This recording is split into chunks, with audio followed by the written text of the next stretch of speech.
On this episode of Now Loading News, we'll get a glimpse into a parade in the Tampa Bay City, go around the town trying out local traditions, learn more about a local restaurant, talk story with people about their traditions, and get a behind-the-scenes look at the Student Television Network convention.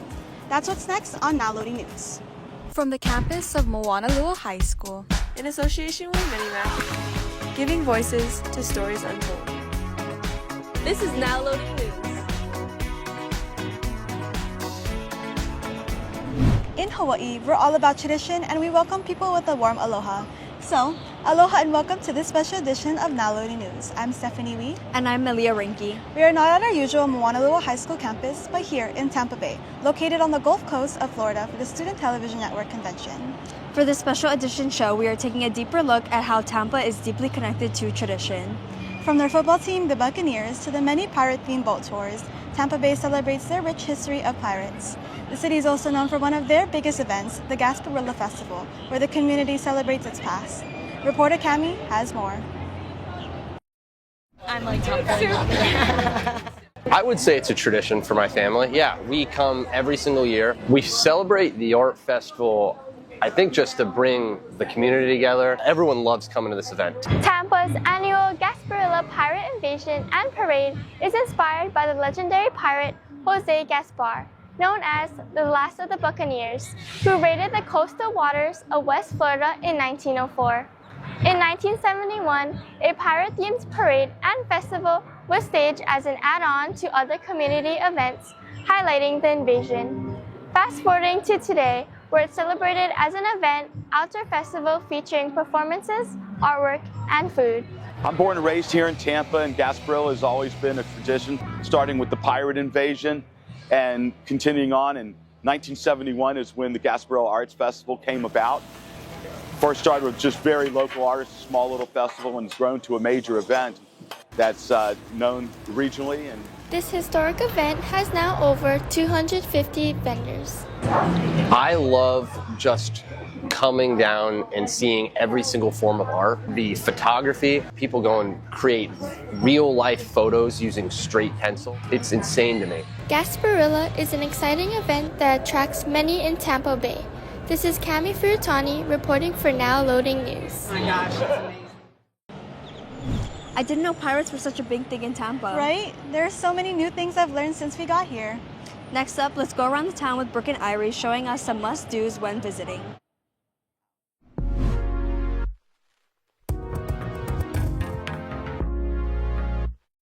Aloha, and welcome back to NLN Shorts, where we go explore one quick glimpse at a time. I'm Brooke. And I'm Irie. Tampa is known for its historic heritage and rooted legacies. Right, so today we're stepping into some of the popular traditions that make up Tampa's culture. We're at the Tampa Bay River Walk, and we have some lucky pennies that we're gonna go toss in there since someone told us it's tradition for good luck. This is such a fun tradition. I hope my wish comes true. Okay guys, so we're at the memorial over here and we bought some flowers to pay our respects, and yeah. There's actually not a designated spot to put our flowers for the Marines, so we're gonna drop them into the water. Now we got some key lime pie because apparently they were originated in Florida. And also it's a Florida tradition to eat it, so let's try it. Let's Cheers! Mmm. 10 out of 10. Well, if you're ever in Tampa, don't forget to add these traditions to your itinerary. See you next time. Bye. We should definitely check out these places before we leave. Yeah, I agree. Now let's learn more about a restaurant serving up some of Tampa's favorite cuisines.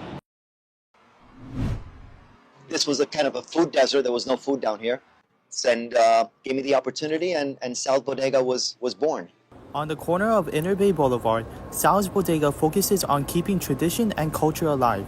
We took all our experiences of eating Cuban sandwiches in New Jersey, where I'm originally from, and implemented my mother's pork recipe and created a Cuban sandwich out of that. It's a traditional Cuban sandwich. You got your homemade roasted pork, you got your ham, Swiss cheese, pickles, and we use a homemade mustard aioli sauce that goes in the sandwich. With every ingredient, Sal is hoping customers get more out of it than just a good sandwich. You know, Cuban culture and the Cuban people have intertwined. You know, they become part of the American culture here. That's how he grew up. So, and like, that's like, when you grow up around certain types of food, I feel like they like hold, it's like a special place in your heart. It's like a real good way of like connecting with people that like, it's different than just talking to people. It's like when y'all sit there and y'all enjoy the food, y'all are like having an experience together. For now, Sal's Bodega will do its part in keeping tradition alive. The future in Cuban culture in here in Florida per se and all over will continue. I mean, that's not going anywhere. That culture will continue to expand. It'll continue to grow, not only here in Florida, but it's known all over across the United States and many different parts of the world. And when it's good food, it just brings people together. This is Matthew Barut reporting for Now Loading News. I've never had a Cuban sandwich before, but it looks so good. It's cool to see how heavily of a Cuban influence there is in the area. Yeah, and Hawaii being a melting pot just like Tampa, it feels very familiar. Next, let's head into Talk Story with Leah. Thanks, Malia. Today I went around asking people what traditions they celebrate and why it's important to them.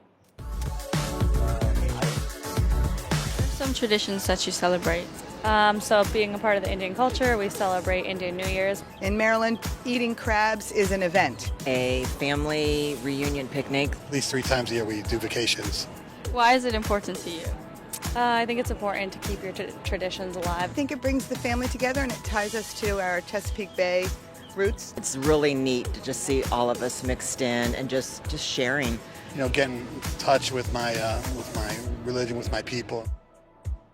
My favorite tradition back home is going to the carnival with family and friends. Now, back to you, Malia. It's so interesting seeing all the different things people do. Thanks, Leah. Now, traditionally, we will be doing a monthly recap of all the events happening around campus. But for this episode, we decided to show how students from across the nation participated in the STN Crazy 8s competition. We're here at STN! Let's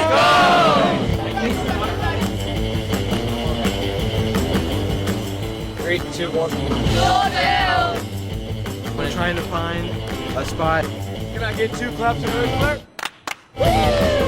Yes, DTV! This is my 3rd year at STN. 7 years. 20 years. Every year it's really intense. Unreal! This is Crazy 8s. Pretty crazy, right? It's great to see the hard work everyone put in to make today possible. Well, that's all for today's show. We hope you guys enjoyed this special edition of Now Loading News. If you would like to see more, visit our website, nowloadingnews.com.